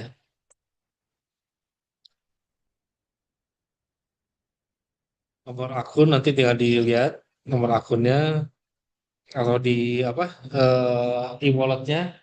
Kalau kripto itu kan nggak bisa tanpa e-wallet, harus ada. Mau pakai apa PayPal, terus kemudian apa lagi? Ada e-wallet yang lain kayak Luno dan lain-lain itu yang luar negeri dimasukkan aja nomor akunnya, atau yang dari Indonesia pun bisa nanti dimasukkan nomor akunnya, harga perolehannya berapa, kalau misalnya beli apa Bitcoin, Ethereum, ini bisa dimasukkan waktu kita invest itu pertama di tahun 2025 itu berapa nilainya. Dan tahun perolehannya juga di sini diisi. Kalau misalnya tahun perolehannya ternyata udah lama, saya kripto udah dari 2020, masukkan aja tahun perolehan 2020, nilainya berapa, tahun 2020, kemudian nilai saat ini berapa. Nah, untuk nilai saat ini yang mungkin menjadi pertanyaan. Nilai saat ini apakah sisa yang ada atau pada saat pertama membeli kripto. Nah, jadi untuk harga perolehan ini eh, waktu di awal satuannya berapa?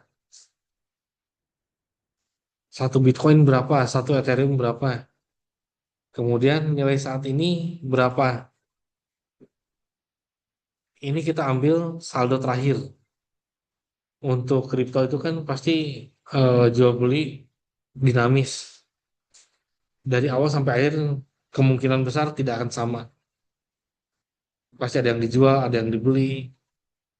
Nilai per akhir tahun ini berapa? Nilai saat ini diisi nilai per akhir tahun. Kemudian dibandingkan pada saat 2020, harga perolehannya berapa untuk nilai yang sama, untuk nilai satuan yang sama.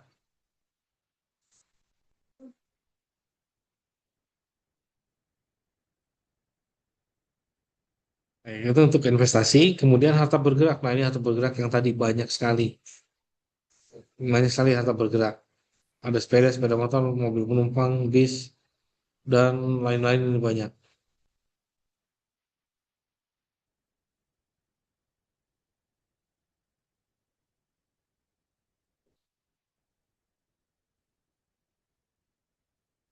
Satu-satu untuk ininya iya satu-satu, tapi untuk ke pengelompokannya bisa boleh. Jadi kayak tadi saya bilang alat makan semua ya udah tinggal masukin aja di sini. Di sini alat makan. Walaupun ditanya merek atau model, tapi kan alat makan itu macam-macam. Ada sendoknya mereknya apa, jangan kan itu untuk piring aja yang kita punya itu bisa macam-macam mereknya. Padahal hanya piring aja.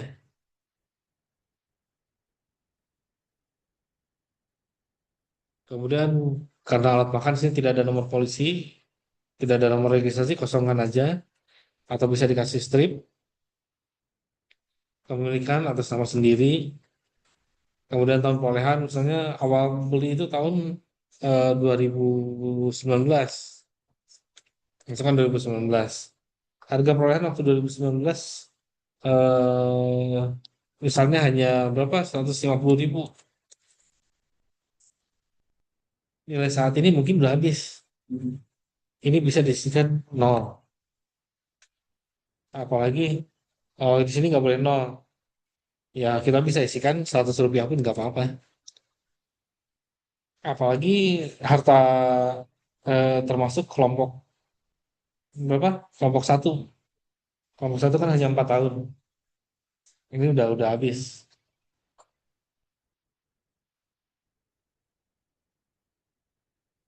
Ini tersimpan.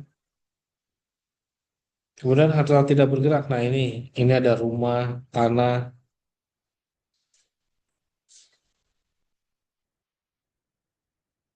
bahkan kapal pun dianggap harta tidak bergerak. Padahal kapal bergerak ya.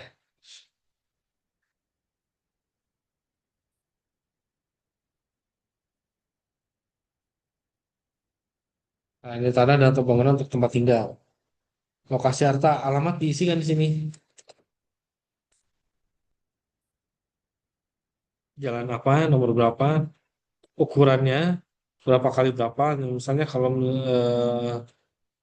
90 meter, 15 dikali 6. Oh, nggak di sini langsung 90 aja. 90, bangunannya misalnya 54. Surat kepemilikannya apa? Di sini ada utang, ada hadiah, ada hibah, ada warisan, sumber lainnya, hasil sendiri. Kalau misalnya warisan, berarti masuk di warisan. Nanti di non, kalau misalnya masih tahun 2025, berarti di non objek itu harus dimasukkan warisan. Tapi kalau ternyata tahunnya tahun lama, warisannya ya udah nggak apa-apa isi warisan. Di sini berarti untuk tahun perolehannya tahun lama. Misalnya orang tua meninggal tahun berapa? Tahun 2000, misalnya awal 2000, tahun 2000 lah. Kemudian nomor sertifikatnya dimasukkan di sini. Nomor sertifikat sesuai dengan yang sekarang. Harga perolehan, untuk harga perolehan, untuk harga perolehan ini diisi eh, sesuai nilai pasar pada tahun 2000. Jadi kalau nilai wajar pada tahun 2000, pada saat warisan itu kita dapatkan, itu berapa harga perolehannya? Misalnya dapat rumah 90, tanah 90, bangunan 54, tahun 2000 nilainya masih 120 juta misalnya. Masukan.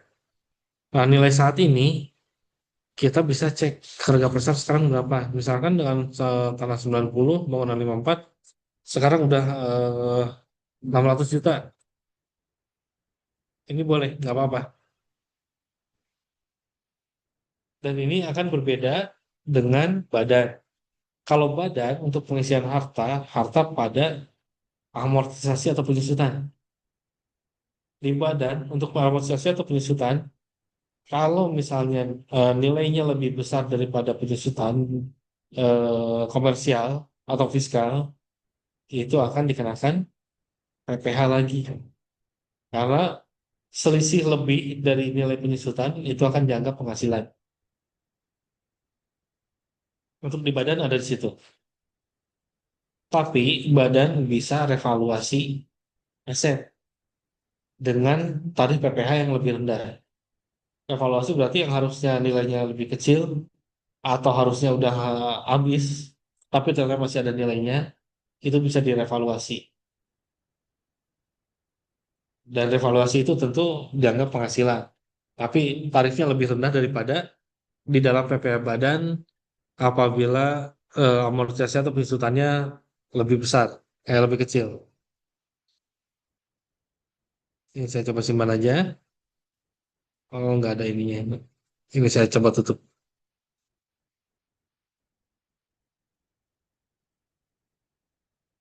Kemudian ada harta lainnya. Harta lainnya ini seperti kita lihat paten, royalti, merek dagang, harta tidak berwujud lainnya, emas batangan. Emas batangan ini ternyata bukan di harta bergerak, tapi ada di harta lainnya, perhiasan, kemudian batangan non emas. Sekarang lagi laku ini ya, perak. Perak ini lagi laku, bisa masuk ke sini batang non emas. Kemudian barang seni, barang antik, alat olahraga khusus, alat elektronik. Nah, ini bisa di eh, kelompokkan. Ternyata di sini ada perabot rumah tangga nih. Ini bisa dimasukkan. Jadi dikelompokkan jadi satu tanpa harus memasukkan detailnya satu-satu. Masa harus masukin sendok mereknya beda-beda, masukin satu-satu, nggak usah. Kita bisa dikelompokkan aja. Ini untuk harta dan ikhtisar harta nanti penyebelahnya ada. Kemudian utang, ini juga bisa dimasukkan contohnya apa aja. Ada di apa beberapa lembaga keuangan, kemudian penghasilan netto dari dalam negeri, dari pekerjaan, kemudian apalagi pemungutan atau pemotongan. Tadi sudah dimasukkan untuk pemotongan, contohnya. Kemudian apalagi nih untuk yang perbedaan cortex. Perbedaan konteks dan DJP online ternyata cukup signifikan karena di mana SPT yang kita buat itu diawali untuk DJP online hanya diawali dengan pertanyaan apakah pekerjaan bebas atau bukan, dan kalau misalnya bukan pekerjaan bebas ditanya penghasilan bruto. Tapi kalau di Cortex semua jadi satu. Kita tinggal isikan apakah kita penghasilan dari pekerjaan. Kalau dari pekerjaan kita jawab ya. Kalau misalnya dari usaha atau pekerjaan bebas kita jawab tidak.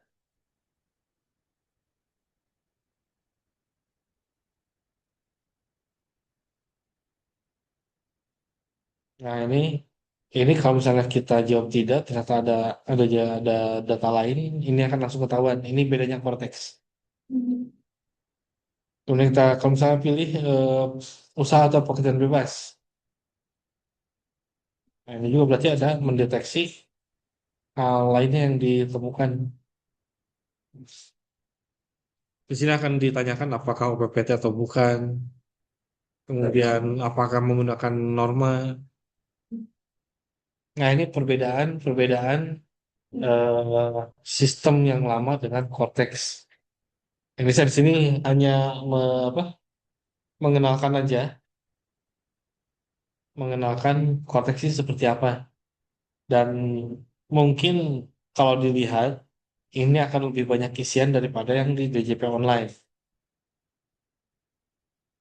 Nah, jadi di sini hanya terlihat penyederhanaan tanpa harus memilih jenis SPT. Jadi dari penghasilan yang diterima itu sudah apa? Sudah mengklasifikasikan SPT-nya harus bagaimana. Kalau yang lama di Jepang online tidak.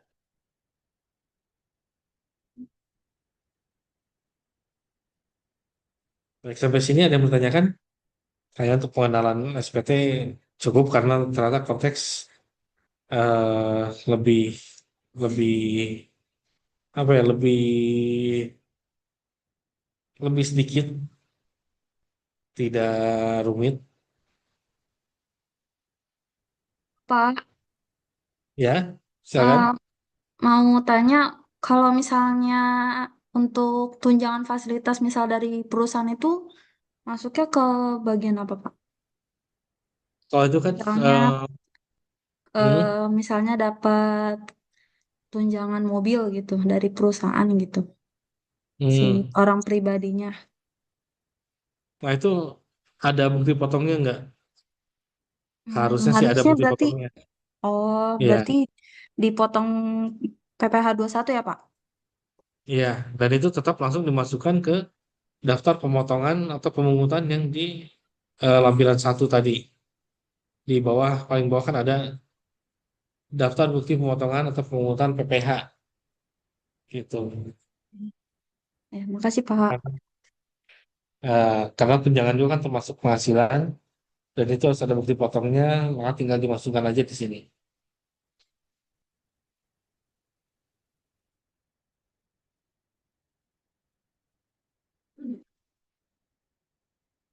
Baik, ada lagi yang mau ditanyakan? Ya,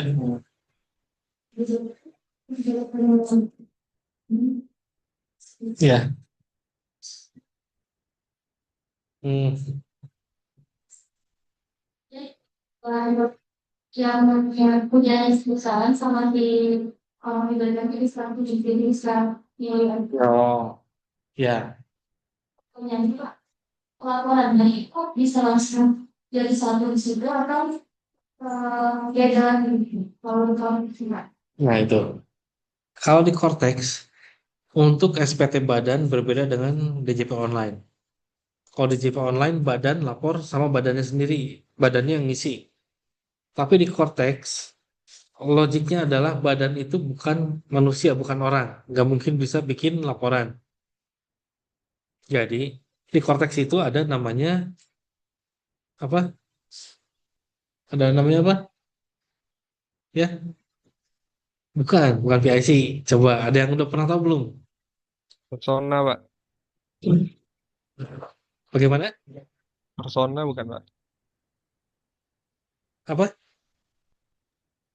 Persona. Oh, aduh, kurang dikit lagi. Adanya di sini.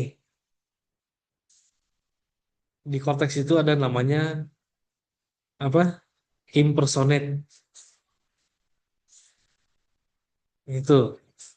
Jadi untuk badan, badan itu tidak bisa membuat laporan sendiri seperti DJP online. Tapi nanti badan harus menunjuk siapa yang bertanggung jawab untuk mengisi SPT badan tersebut. Nah, di orang pribadinya, berarti kan kewajibannya ada dua. Sebetulnya satu. Tapi yang satu lagi itu hanya untuk mengisikan SPT badan. Nah, untuk memisahkan mana yang SPT sendiri, mana yang badan, adanya di sini. Akun di sini, ini adalah akun kita sendiri. Tapi kalau kita mau mengisikan, karena kita sudah ditunjuk sebagai pengisi SPT badan, nanti di sini di bawahnya akan ada identitas wajib pajak badan yang sudah menunjuk kita untuk mengisikan SPT-nya. Itu adalah impersonate. Nanti di sini pun ada keterangannya. Di sini ada impersonate untuk wajib pajak badan. Itu. Dan semua yang berhubungan dengan badan sama. Baik SPT badannya, SPT masanya, kemudian PPN-nya, semua harus impersonate. Nggak bisa badannya sendiri ya. Nggak bisa dari akun badannya sendiri yang membuat. Gitu. Kalau wajib pajak orang pribadi masih bisa. Baik membuat faktur, kalau misalnya orang pribadi tersebut pengusaha kena pajak, ini bisa.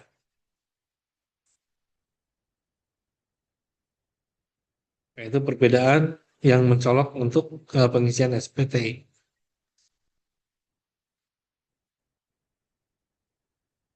Nah, ini kalau misalnya kita sudah mengisikan semua, di sini nanti ada bayar dan lapor. Kalau sistem yang lama itu kita harus bayar dulu, baru masukkan NTPN-nya. Tapi kalau sistem yang baru, setelah semua diisi, kita cukup bayar dan lapor. Kalau kurang bayar, nanti di sini akan langsung tampil billingnya. Itu bedanya. Dan setelah billingnya kita bayar, maka status di konteksnya akan otomatis menjadi lapor, bukan konsep. Nah, ini saya simpan konsep. Oh, ini gagal karena banyak isian yang tidak seharusnya.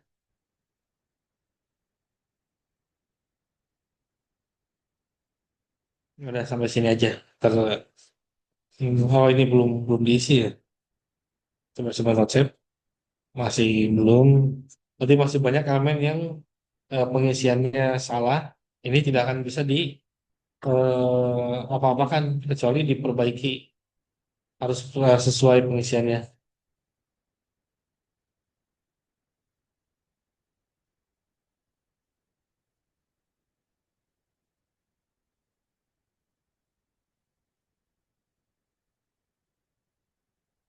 Ini kayaknya masih belum bisa juga.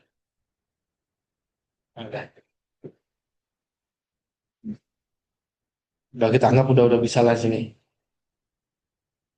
Karena ini akun asli nih, bukan bukan untuk demo. Jadi saya nggak berani terusin lagi nih.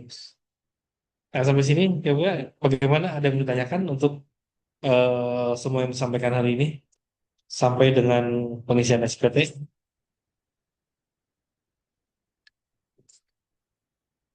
Ada?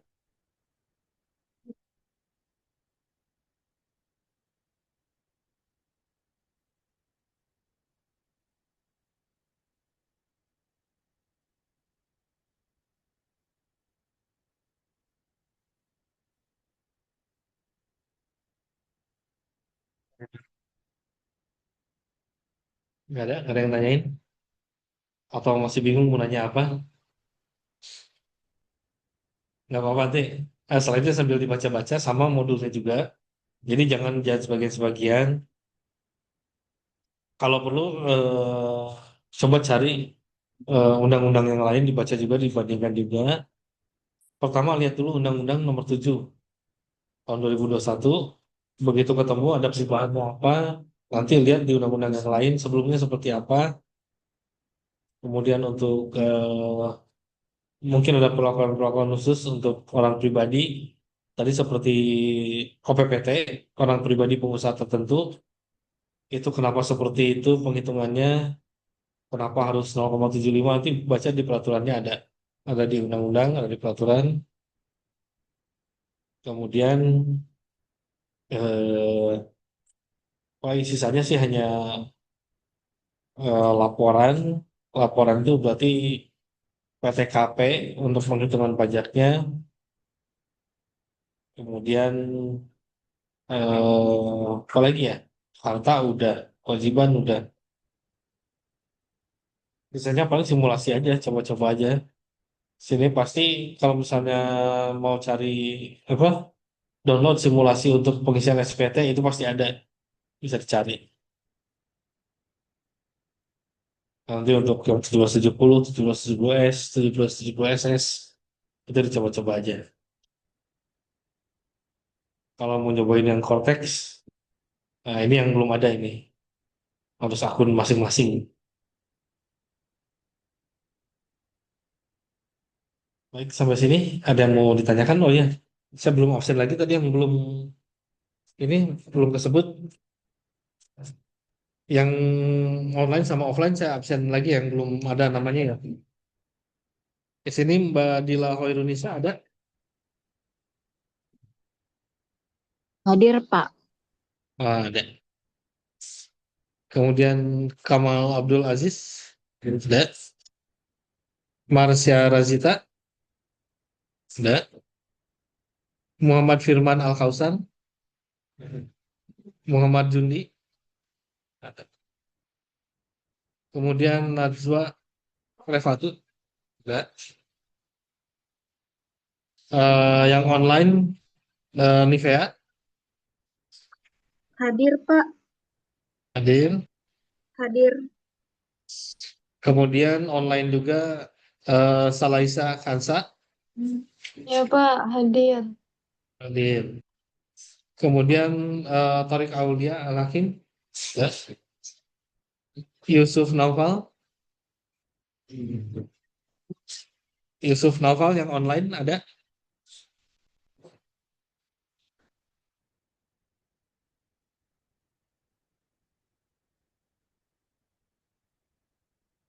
Di sini ada siapa aja? Intan, Pak. Maaf, belum.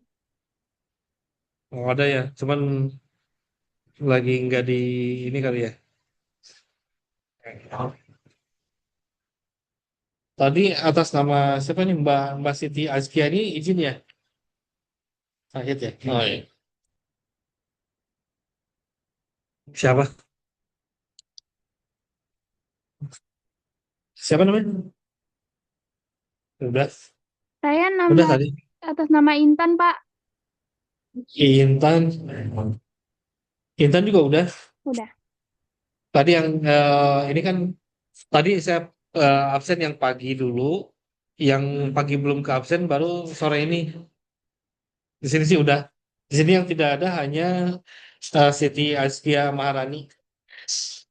Yang lainnya sih ada.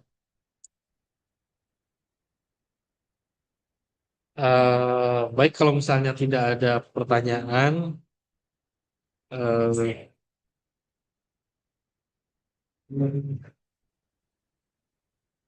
mudah-mudahan materi yang disampaikan hari ini bisa bisa diterima, bisa dipahami, walaupun mungkin memang agak membingungkan. Tapi namanya belajar, insya Allah nanti ke depannya bisa. Terus kalau ujian, yakin pasti bisa ujian. Maaf, Pak, sebelumnya. Ya, Tapi saya yang di absen sesi ketiganya belum kecentang, Pak. Masih ke Alvin. saya absen hanya satu kali sih. Satu kali. Oh, Ya, ya. satu kali aja ini.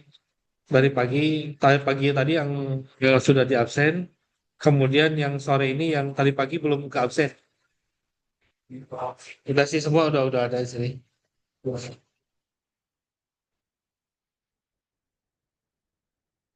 Baik, kalau begitu mungkin pertemuan hari ini untuk materi PPH orang pribadi saya akhiri aja. Semoga ilmunya bermanfaat, ujiannya lancar, dan kalau ada yang eh, di sini mahasiswa semua atau ada yang udah kerja, ada yang udah kerja. Kalau misalnya mau langsung diaplikasikan juga diimplementasikan, mudah-mudahan lancar, nggak ada masalah. Semoga semuanya dalam keadaan sehat. Saya tutup. Wassalamualaikum warahmatullahi wabarakatuh. Waalaikumsalam warahmatullahi wabarakatuh. Terima kasih, Pak. Ya, sama-sama.